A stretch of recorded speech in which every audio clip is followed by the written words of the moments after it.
I'm Ellen McCauley at Pray It Up in Syracuse, New York, and we're talking about a novel concept here, losing weight with gratitude. Guess what? For those of you who don't like to exercise, there's no real effort. I mean, maybe if you're mailing a card to a friend, you're walking into the post office, but there's not a lot of effort in being grateful. It just takes a grateful heart and a grateful mind. It takes looking at a situation.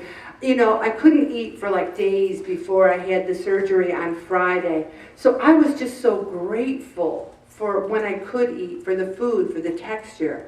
When we complain, it leads to cheating on our diet. My life is so bad, I need a Snickers. I'm under so much pressure. Then we start cheating. We feel deprived instead of fulfilled. Think about that. When you think about how fat you are, or why bother, or every time I try, I just gain weight anyway, so I might as well eat everything. It's the law of attraction. When you are positive, people want to be around you. When you are grateful, if you have a really tough day, there's still things to be grateful for. You're grateful you have a job. You're grateful you can pay the bills. There's gratefulness in everything. Now you might say, well, what if someone you know is really, really sick? I saw a post by Judy on Facebook that said how grateful she was for the cards, for the kindness, for people being so nice. There are moments of intense gratitude when you go through a difficult time because you know who's in your corner, who's in your foxhole. Have you really noticed all the blessings we have? You know, there's a member tonight who's not here because her husband had to get rushed to some specialist. He's very, very ill besides Bob. There's a lot of things in this group going on that people are suffering. And we need the peace and the serenity and joy that only comes from Christ, from our hearts, and it causes confidence because we're focusing on the good. Instead of saying, what's the use, or I'm at a plateau, so who cares? We just remain vigilant. We stick to our plan. We do the best we can. Gratitude is power. Do you ever think about that? A grateful person is a powerful person. Look at my mother. She's like, this group is so powerful with their prayers. The kid will be born with a halo. She thinks there's power here. I'm telling you, I'm a nervous Nelly. I am a nervous person. Friday morning, I was calm as can be. I had the prayers of those that I love. I felt so calm. Gratefulness is power. When we notice how right our life circumstances are, we feel more in control and less like a helpless victim. The world is full of blessings, whether you notice them or not. Let's start with our body. All right, do you have a beautiful complexion? Do you have thick hair? Now, I don't have thick hair. My hair is very thin, very fine. But I'll go on to something else. I have big brown eyes. I'm very demonstrative. I have a nice smile. You know, if you start at your hair and go, then you get stuck there. Yeah, my hair is really thin. As a matter of fact, I hate my hair. My hair is a piece of crap. I was probably going to all fall out or probably have to wear a wig. Don't get stuck on a bad spot. Move on. If your hair is not your crowning glory, move on. Be thankful for your heart, your lungs, your liver. Oh, this is great too. They kept thinking I was a liar. They're like, what medications are you on? I'm like, none. No, we mean what medications? What? Like I was simple then. No, we mean the pills you take during the day. And I'm like, I know what medications are. Well, what about adult onset diabetes? I go, what about it? I don't have it.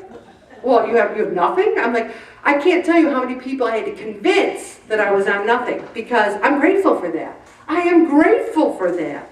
All right, go to all your organs. Go to your hands. I am so grateful. There's a lot of people where I work who are amputees, who have their legs amputated. Look at those soldiers coming back from Iraq and Afghanistan. They'd give anything to have two legs and be out there walking. We should be grateful for that. Gratitude is like any exercise. It takes consistent effort.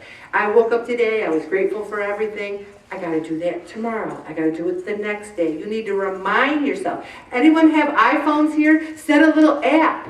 You know, What are you grateful for? Have Siri ask you, what's her name? Siri?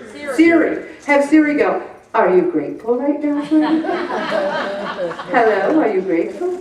Remind yourself, be emotional rather than rational. You know, I could say, I'm so grateful for my sexy body. Rationally, I'm 60 years old, I got more lumps and bumps, but hey, I feel good. I'm emotional about that.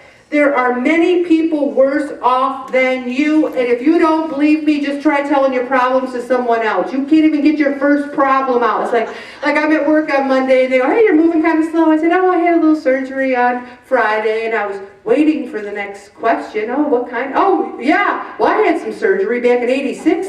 I'm like, oh, I gotta hear about your 1986 surgery when I just had surgery Friday? Are you kidding me? How about a question about mine? But instead I'm like, oh really? Oh my gosh, wow, that's something. You know, they'll tell you your problems. So you think there's not people worse off than you? They will tell you they're worse off than you. Also, read some information on losing weight. Read some information on exercise. Empower your efforts. Have daily weight loss and daily gratitude go hand in hand. Pretend you love losing weight. Pretend it's the most wonderful thing in the world. Because if they said to me on Friday, oh, Ellen, you know, you do have a cancerous tumor and you're going to have to, you know, go through chemotherapy, or you're going to have to lose 30 more pounds, pick. What would you pick? Losing the weight any time of the day or night. Pretend this is our gift from God to lose weight. Write it down. Here, you take a pen, you put it down. Watch how I'm doing this, everybody. And you start and you write a G, and then an O, and an A, and an L, and an S. What's that spell? Goals! If you do not have goals, it's hard to hit them. Do you think in football they go, I know we toss this ball around, but then what? They have goals to score points. There's a purpose. If your goal is 10 pounds, you write it down. I like to do the hash mark. You make 10 lines, you hit a pound, you circle it, make a visual picture. Write down what you're grateful for. I like gratitude journals. Write down what your goals are. Keep it simple. And also, write down, keep it simple, what you're grateful about with your body. Write down, I'm grateful for my eyes. I can see the people I love. I can read great books. I can see the beauty of the sky. I could probably go on for a half hour. Anybody else, why you're grateful for your eyes? Yeah, we could just go on and on and on. I'm grateful I can hear. I'm grateful I can listen to beautiful music. I'm grateful I can hear what you have to say to me. You know, and then you could give thanks for your slender, sexy thighs. Pretend, remember? I said pretend. This is the pretend part. But then visualize them. Visualize it. Then give thanks for your increased stamina and strength. One of the people from session 13 has lost 25 pounds already. And I said to her, how do you feel? She goes, it's a lot easier putting one up and putting another one down. It's a lot easier to walk when you're not carrying 25 pounds. And then be grateful for the 5K walk you haven't taken yet, but you want to take. And I'm going to stop right there, because we're going to spend